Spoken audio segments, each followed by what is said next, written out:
మీనరాశి వారికి ఏడాది తర్వాత రవి భగవానుడు కర్కాటక రాశిలో 5వ స్థానంలో సంచారం చేయడం వలన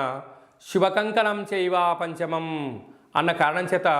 ఒకవైపు వీరికి ఏలనాటి శని ప్రారంభ సంచార స్థితిలో ఉండినను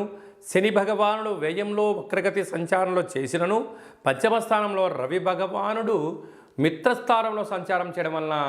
నూతనంగా వివాహమైన వారికి సంతాన యోగం, పిల్లల యొక్క చదువులు, పిల్లల యొక్క అభివృద్ధి, పిల్లల యొక్క కెరియర్ తీర్చిదిద్దాలి అనేది ఉండడం, తల్లిదండ్రుల నుంచి రావాల్సిన స్థిర చరాస్తులు రావడం, తాత ముత్తాతల యొక్క ఆశీస్సులు ఉండడం,